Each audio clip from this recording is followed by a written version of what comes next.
Olá, olá, olá, galera! Voltamos para continuar mais uma aula sobre a Lei de Diretrizes e Bases da Educação Nacional. Você que está comigo por aqui está acompanhando todo o texto da Lei 9.394 de 1996.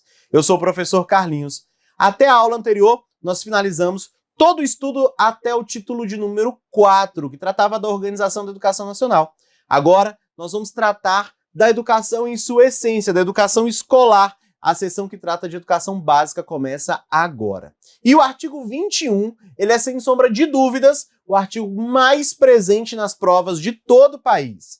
E é um artigo simples, bem tranquilo, mas ele acaba tendo muitos desdobramentos. E é tudo isso que eu quero que você entenda nesse primeiro momento da aula. Vamos conversar? Então, dá uma olhada na tela para a gente ver o artigo de número 21. Ele diz o seguinte: a educação escolar compõe-se de educação básica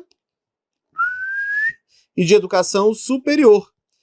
A educação básica é formada por educação infantil, ensino fundamental e ensino médio. Essa é a organização da educação escolar no nosso país. Vamos dar uma olhada e tentar organizar também mais desdobramentos ligados a esse artigo de número 21, que trata da composição dos níveis escolares, é o primeiro capítulo do título 5. Vamos juntos! Vou organizar aqui para vocês da seguinte forma, olha só. Educação escolar. Educação escolar. Essa educação vai se dividir em dois níveis. Beleza? Então aqui eu vou anotar os níveis. O primeiro dos níveis é a educação. Vou anotar em outra cor para facilitar aí a sua organização também na sua casa, tá bom? Então, ó, educação básica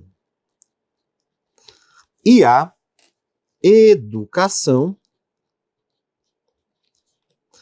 superior. Então, se perguntar assim, professor Carlinhos, na educação escolar existem apenas dois níveis? Tá certo, porque só existem dois mesmo, tá bom? A educação básica, gente, ela vai se dividir em etapas. Etapas. Então, ó, 1, 2, 3 etapas.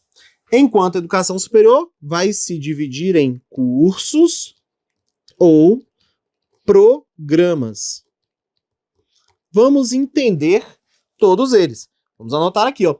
A educação básica vai se dividir em educação infantil,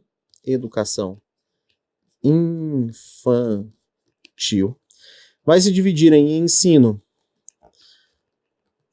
fundamental e ensino médio. Beleza? E a educação superior, professor Carlinhos? Aí essa aqui vai se dividir em cursos sequenciais por campo do saber, olha, as complementações pedagógicas, os cursos de graduação, os cursos de pós-graduação e os cursos de extensão. Pronto, já sabem quais são os cursos e programas da educação superior. Fechado? Então, liguei aqui a educação superior aos seus cursos e programas. Agora eu vou dar ênfase à educação básica, entendendo também quais são as fases da educação básica. Vamos entender então. A educação infantil vai ter 2 fases, o ensino fundamental vai ter 2 fases. Quais são elas, professor Carlinhos? Ó, a creche é fase da educação infantil, junto com a pré-escola. O ensino fundamental, ele tem 2 fases, os anos iniciais e os anos finais. O ensino médio tem fase, professor Carlinhos? Não, ele não tem fase. E aí, para facilitar ainda mais o seu estudo, nós vamos colocar aqui as idades, tá bom? Para a creche, de 0 a 3 anos. Para a pré-escola, 4 a 5 anos. Para os anos iniciais, dos 6 aos 10 anos. Para os anos finais, do 11 aos 14 anos. E o ensino médio, professor Carlinhos? O ensino médio vai dos 15 aos 17 anos. Tudo isso que eu marquei é a idade própria da educação básica. E aí eu vou puxar aqui algumas características da educação básica, beleza? Então, ó, ela é o ensino, é aqui dentro que mora o ensino obrigatório. E é aqui também na educação básica que eu vou ter a prioridade para oferta, que o Estado vai investir o seu recurso. Então, prioridade para investimento dos recursos. Então, quem mais chama atenção, obviamente, é a educação básica. E ela, obrigatória, começa aqui, ó, dos 4 e vai até os 17 anos. Então, todo este rol aqui é o rol de educação obrigatório e gratuito. O Estado deve ofertar. Então, ele oferta obrigatória e gratuita pré-escola, todo o ensino fundamental e todo o ensino médio. Essa é a organização da educação escolar. Isso, gente, estamos falando do ensino regular. E quando não for tratar do ensino regular, aí a gente vai ter ainda que entender um pouco sobre as modalidades do ensino. Quais são essas modalidades, professor Carlinhos? Atualmente, nós temos 8 modalidades. E aí eu vou anotar o nome delas aqui para a jovem ser feliz. Tá bom? Vamos lá então, deixa eu mudar a cor e colocar um azul mais escuro, que aí fica tudo bem diferente aqui. Primeira modalidade que aparece muito dentro da educação, dentro da nossa organização aqui, é a educação de jovens e adultos, também conhecida por EJA, Educação de Jovens e Adultos. Vou mudar a cor novamente e vou colocar mais uma aqui. Na sequência aparece a educação profissional tecnológica. Essa é uma modalidade. Depois, professor Carlinhos, aí aqui no texto da LDB também vai aparecer de maneira descrita a educação especial. E depois, na sequência das descritas, aparece a educação bilíngue de surdos. Essa também está descrita no texto da lei. E as demais, professor Carlinhos, elas estão descritas? Não, elas não estão descritas, mas estão no texto da lei. Vamos lá. Tem a educação do campo. Tem qual mais, professor Carlinhos? Tem a educação indígena. Tem a educação quilombola.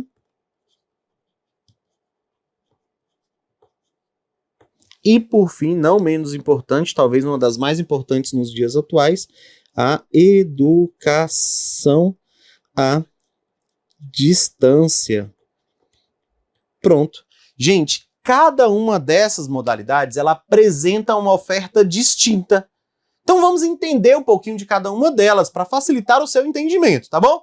Ó, a educação de jovens e adultos, para participar desta modalidade, o aluno tem que estar fora da idade própria. E você viu a idade própria aqui no nosso texto. Veja só, olha aqui a idade própria, ó. Tá aqui, ó, do 0 aos 3, 4 a 5, 6 e 10, 11 a 14, 15 a 17.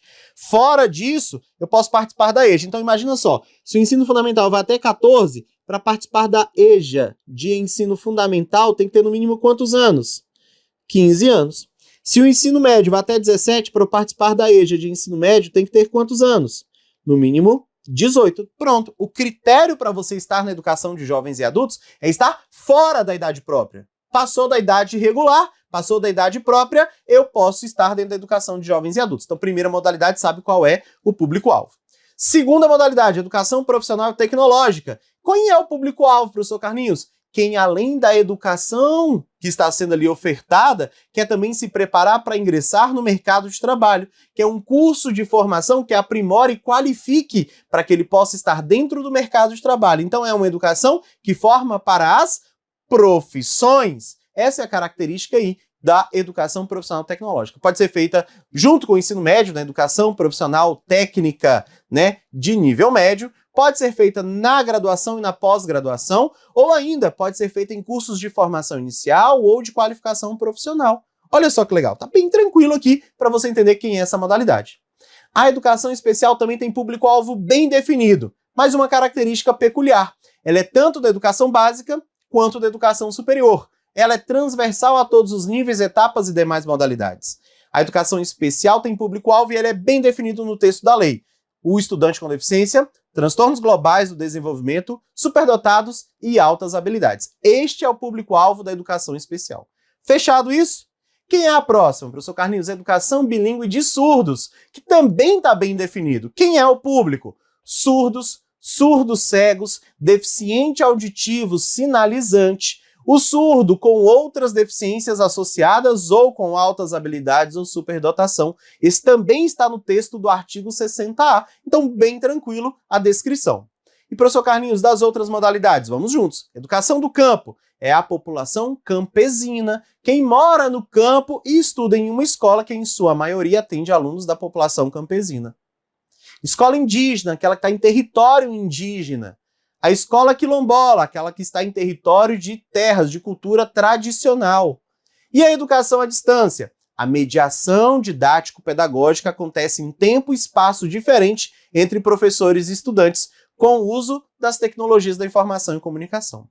Viu como o artigo 21 era bem pequenininho e quantos desdobramentos nós tivemos aqui?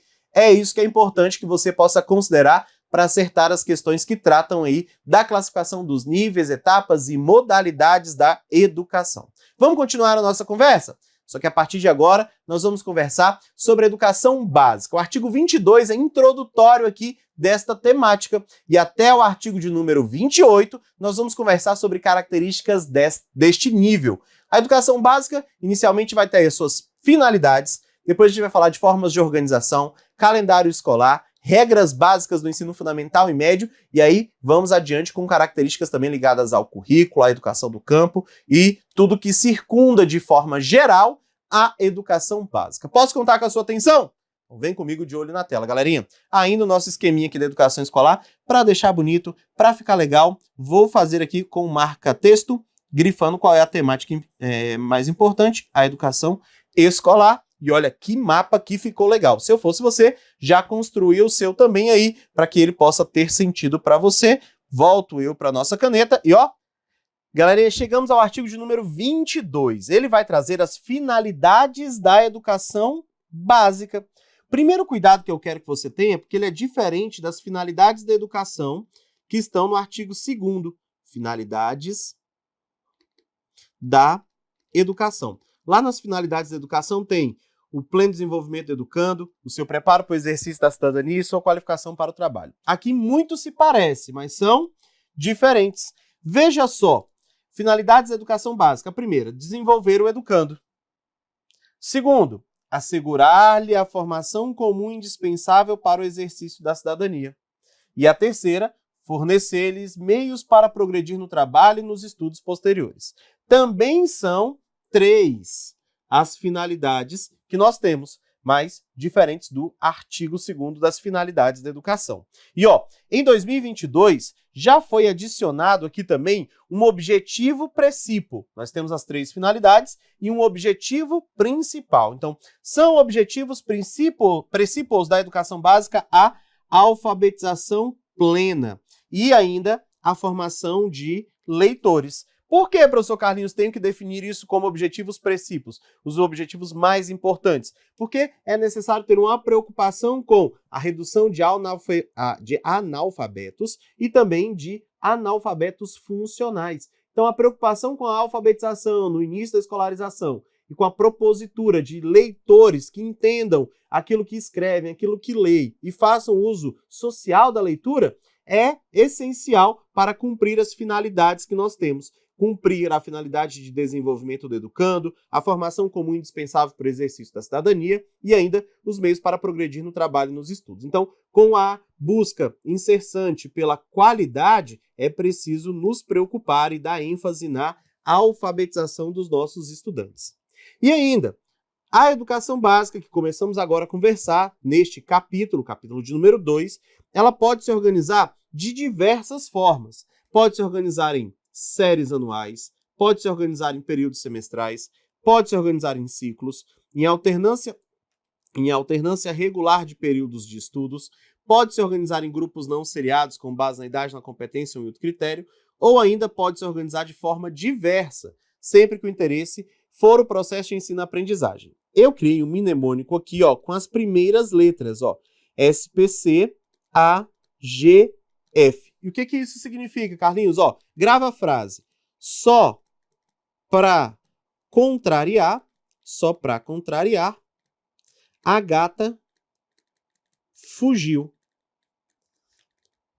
Ó, S de séries anuais, P de períodos semestrais, C de ciclos, A de alternância regular de períodos, G de grupos não seriados e F de formas diversas. Então, na hora de organizar, cada sistema de ensino e cada escola vai definir como que vai se organizar. Então, a maioria de nós estudou em séries anuais.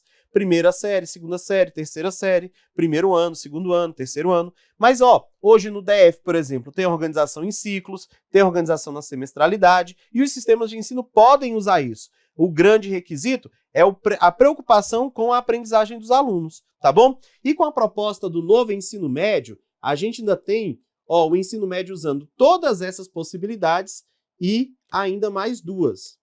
Quais são, professor Carlinhos? Ó, módulos e créditos. O ensino médio ainda pode se organizar em módulos ou créditos. Então, eu digo assim, ó, só para contrariar, a gata fugiu, com MC em ensino médio. Fechado? Então, pronto. Artigo 22 trata das finalidades e agora traz dois objetivos principais. E o artigo 23 trata das formas de organização e você agora já aprendeu esse mnemônico e não vai mais se esquecer. Vamos em frente. O artigo 23 ainda vai falar um pouquinho sobre a reclassificação. E o que é reclassificar?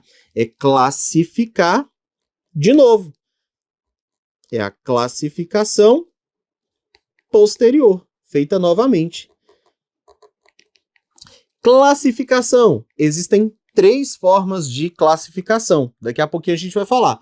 Pode ser por promoção, por transferência,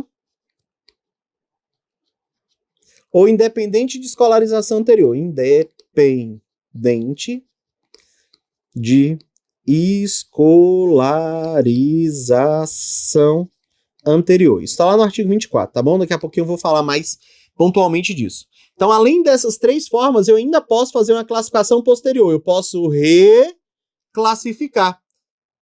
Especialmente, sabe-se quando? Quando se trata de transferências. Por quê, professor Carlinhos? Porque no caso de transferências, eu posso ter, vou colocar aqui em outra cor, organizações distintas. Organizações distintas. Como assim, professor Carlinhos? Vamos lá! Isso serve para transferências dentro do país ou no exterior, mas lembrando, toda vez que eu for reclassificar, eu vou avaliar as bases e normas curriculares gerais, as regras gerais da educação. Deixa eu te explicar como isso pode acontecer. Jossis Cleide, que está aqui nos gravando hoje, ele estava estudando no estado do Tocantins. E lá o ensino médio organizado era em 4 anos. Pode? Pode! Porque a duração mínima do ensino médio é de 3 anos. Ele falou do mínimo, não falou do máximo, então pode em 4 anos. Ele estava no 4º ano do ensino médio lá em Tocantins, quando seus pais resolveram voltar para o Distrito Federal. Aqui no Distrito Federal, o ensino médio regular tem 3 anos. Onde que eu vou matricular o Jossis Cleide? Já dou o diploma para ele, porque ele já fez 3 anos, ou eu matriculo ele no 3º ano? E aí? O histórico, a transferência vai vir escrito assim, ó, matricule no 4º ano do ensino médio. A gente não tem 4º ano do ensino médio, então o que eu vou fazer? Reclassificá-lo. E aí eu vou reclassificar aonde? No 3º ano do ensino médio, para que ele possa concluir ali essa última etapa da educação básica. Deu para você entender o que significa o Instituto da Reclassificação? Então, reclassificar é classificar de novo, especialmente acontece nos casos de transferência, com base no currículo. Eu vou analisar o currículo para fazer essa transferência deste aluno de maneira mais pontual, para que ele possa não perder nada de acordo com as bases e as normas curriculares do nosso país. Vamos continuar a nossa conversa falando sobre calendário escolar, que é outro ponto muito importante. O calendário das escolas ele é instituído pelos sistemas de ensino, claro, ouvidas as escolas. Este calendário escolar ele tem 2 faces. Uma fase rígida que não pode ser modificada, e outra parte bem flexível. E quem é cada uma dessas partes? A parte rígida é quando ele diz que jamais, em nenhuma hipótese, poderá se reduzir a carga horária anual, que é mínima de 800 horas, a gente sabe.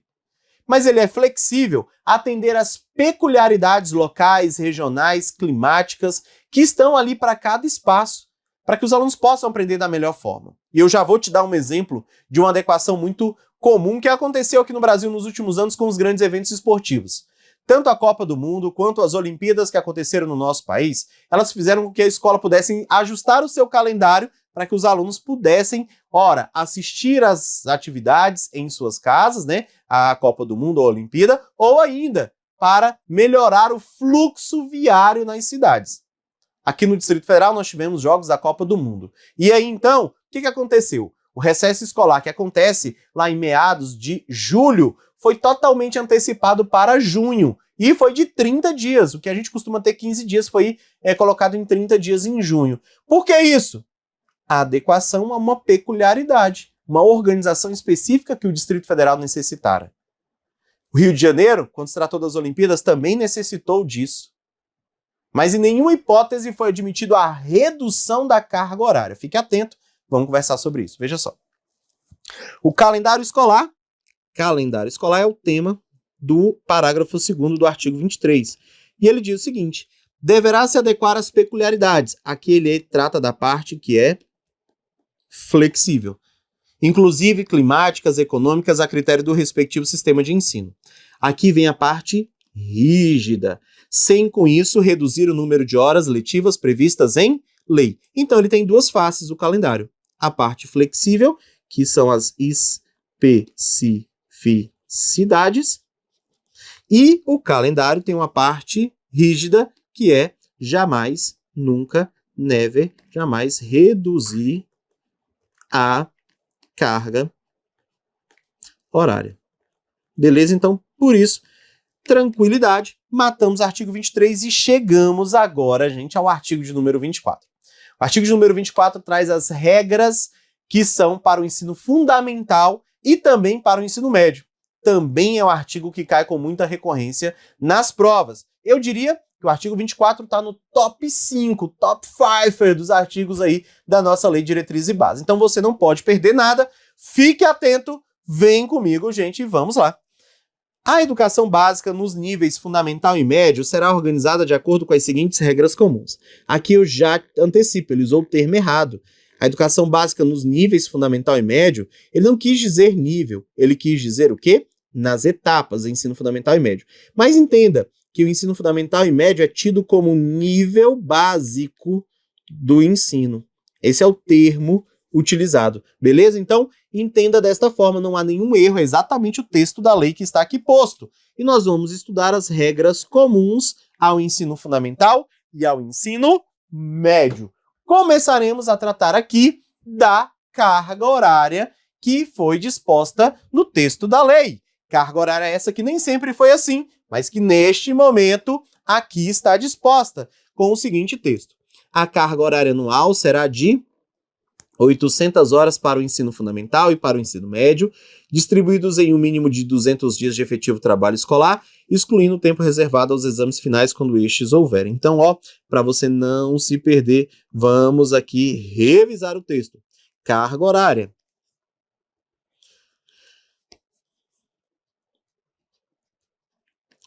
Mínimo. Estamos falando de mínimo. Pode mais do que isso? Pode. Mínimo de dias. 200 dias. Mínimo de horas. 800 horas. Beleza? Então fiquem atentos a isso aqui. Lembrando, são dias de trabalho escolar efetivo, de efetivo trabalho escolar, trabalho que acontece na escola com turmas organizadas em classes, exceto os exames finais. Aquela prova de recuperação que possa existir, aquilo não é tido como dia letivo, porque só parte dos alunos participam, tá bom? Só que eu já quero te trazer aqui o parágrafo 1º desse artigo, que diz assim, o ensino médio está passando por mudanças. E o ensino médio vai ampliar a carga horária, que era de 800, ele quer que chegue a 1.400 horas por ano. Só que não dá para sair de 800 para 1.000. Aí ele falou assim, ó, em até 5 anos, e a mudança foi em 2017, então, ó, 2017, 5 anos, até 2022, tem que fazer pelo menos 1.000 horas o ensino médio. Então tem que ser maior ou igual a 1.000 horas, com a perspectiva de chegar às 1.400 horas, que é aquilo que nós esperamos para a carga horária do ensino médio. Fechado? Vamos seguir então para mais outra regra geral, que é a regrinha da classificação. Eu já havia antecipado para vocês as formas de classificação, então, ó, por promoção, por transferência, independente de escolarização anterior. São as 3 formas. E, professor Carlinhos, qual a diferença entre elas?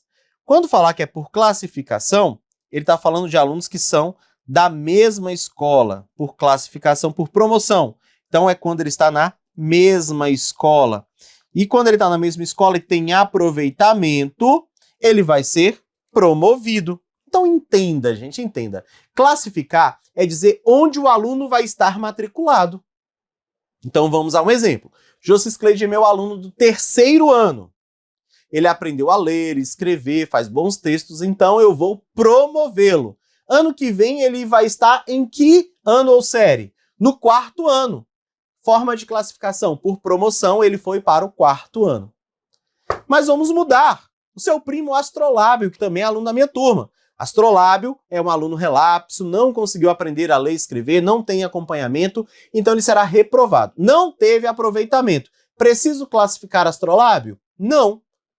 Ele vai continuar no lugar que estava, porque ele não teve aproveitamento. Ele estava no 3º ano, ficará no 3º ano. Esta é a regra. Então, a regra para a classificação é ter aproveitamento quando se tratar da mesma escola. Está na mesma escola, tem aproveitamento, vai para uma nova turma, por promoção. Não teve aproveitamento, fica onde está e ponto final. Mas se eu trocar de uma escola para outra, pode ser durante o ano letivo ou final do ano letivo, como é que eu vou para outra escola? Eu vou por transferência, que também é forma de classificação. E o documento histórico escolar é que vai dizer onde esse aluno vai ser matriculado. Então a transferência é quando é um aluno saindo de uma escola para outra. Então, em escola distinta, qual é a forma de classificação? Transferência, veja na tela. Por transferência, quando for aluno de outra escola. E, por fim, independente de escolarização anterior, mais uma historinha. A pessoa veio fugida do Piauí. Caso de Jossis Cleide. Ele e sua mãe, eles sofriam abusos de seu pai jacobiniano. Jacobiniano batia em sua mãe, Albertina. E Jossis Cleide, então, veio fugido aqui para o Distrito Federal, ele e mais seus 7 irmãos. Ao sair fugido, sua mãe, Albertina, não trouxe o documento de nenhum desses alunos. E aí, como é que matricula ele na escola? Independente de escolarização anterior, não precisa de documento, tem que ser matriculado. Aí o que eu faço? Uma avaliação. A partir dessa avaliação do grau de aprendizagens que ele possui, é que eu vou classificá-lo. Essa é a terceira hipótese de classificação. Veja só na tela. Mediante a avaliação que é feita pela própria escola, se define o grau de desenvolvimento e experiência do aluno, o que vai permitir a sua inscrição na série ou etapa mais adequada. Essa é a terceira forma de classificação. Resolvido o assunto, vamos para mais características. A próxima característica é a tal da progressão regular, ou é a tal da progressão parcial. O que é isso, professor Carlinhos? Em sistemas de ensino que há a seriação, progressão por série, eu posso ter uma progressão parcial. Aqui no Distrito Federal nós chamamos de dependência. O aluno ele vai aprovado de uma série para outra, mas devendo alguma coisa. Quer ver um exemplo? O aluno está no 1º ano do ensino médio. Ele foi aprovado em quase todas as disciplinas, mas reprovou, ao final do ano, em Química. É justo que ele faça todo o 1º ano novamente? Não. Então ele vai para o 2º ano do ensino médio. Vai cursar tudo do 2º ano, mais Química do 1º ano do ensino médio.